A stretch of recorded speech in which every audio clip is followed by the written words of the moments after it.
আজকে আমি গোলজামা কাটিং করব আর একদম সহজ নিয়মে বা সহজভাবে। এখানে আমি 3 পিস দিয়ে গোলজামা কাটিং করব। এখানে আমি লম্বা নিয়েছি 44 ইঞ্চি আর 2 ইঞ্চির মতো এক্সট্রা সেলাইয়ের জন্য নিয়েছি। নিয়ে তারপরে দাগ দিয়ে দিলাম। এখন ফুটের জন্য নিলাম 6 ইঞ্চি, 6 ইঞ্চিতে দাগ দিয়ে দিলাম। আর হাতা শেপের লম্বা নিয়েছি 6.5 ইঞ্চি আর 1 ইঞ্চিতে হাতা শেপের দাগটা দিয়ে দিলাম। দিয়ে হাতা শেপটা দাগ দিয়ে দিলাম। দিয়ে এখানে গলা লম্বা নিয়েছি 5 ইঞ্চি আর চওড়া নিয়েছি 2 ইঞ্চি। একদম নর্মাল গলা, মানে বড় না ছোট না, মিডিয়াম সাইজের গলাটা নিয়েছি 5 ইঞ্চি আর চওড়া নিয়েছি 2 ইঞ্চি। আর এখানে আমি কাঁধের থেকে পেটের মাপ নিচ্ছি 14 ইঞ্চি আমি দাগ দিয়ে দিলাম। আর কোমরের লম্বা নিয়েছি কাঁধের থেকে কোমরের পর্যন্ত, এখানে আমি নিয়েছি 20 ইঞ্চিতে দাগ দিয়ে দিয়েছি। আর এখন আমি যে বডির জন্য নিচ্ছি 10 ইঞ্চি, মানে 40 বডির সাইজ 4 বাজে 10 ইঞ্চি আর 1 ইঞ্চি নিয়েছি সেলাইয়ের জন্য। এখানে আমি পেটের মাপ নিয়েছি 36 ইঞ্চি, 36 ইঞ্চির 4 বাজে হচ্ছে 9 ইঞ্চি। 9 ইঞ্চিতে দাগ দিয়ে দিয়েছি আর 1 ইঞ্চি সেলাইয়ের জন্য। এভাবে আমি দাগগুলি দিয়ে দিব। আর এখন আমি কোমরের জন্য নিব এখানে 22 ইঞ্চি। যেহেতু গোলজামা হবে কোমর একটু লুজ হবে, এই জন্য কোমরে নিয়েছি 22 ইঞ্চি। 22 ইঞ্চিতে আমি এক্সট্রা সেলাইয়ের জন্য নিয়েছি আর 1 ইঞ্চি। এখন আমি দাগটা দিয়ে দিলাম। দিয়ে এখন কোমর থেকে ফিতা ধরে নিচ পর্যন্ত এখন আমি দাগটা দিয়ে দিব। গোলজামার শেপটা আমি এভাবে দিয়ে দিয়েছি।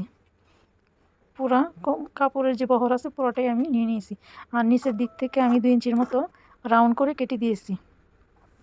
এখন আমি কেটে নিচ্ছি।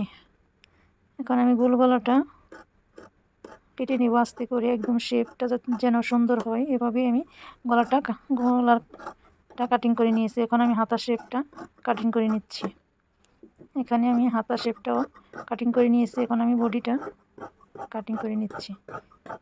একবারে সুন্দর করে কাটিং করা আমার হয়ে গেছে। এখন গোলজামাটা কাটিং করা হয়ে গেছে। আর নিচে দিয়ে আমি 2.5 ইঞ্চির মতো একবারে রাউন্ড শেপ দিয়ে দিয়েছি। আর এক্সট্রা যে বেশি কাপড় ছিল এটাও কেটে নিচ্ছি একদম সুন্দর করে। এখন আমি দাগ বরাবর টিক চিহ্ন কেটে নিচ্ছি যেন সেলাই করতে সুবিধা হয়। এভাবে আমার গোলজামা কাটিং করা হয়ে গেছে। এখন আমি হাতা কাটিং করে নিব।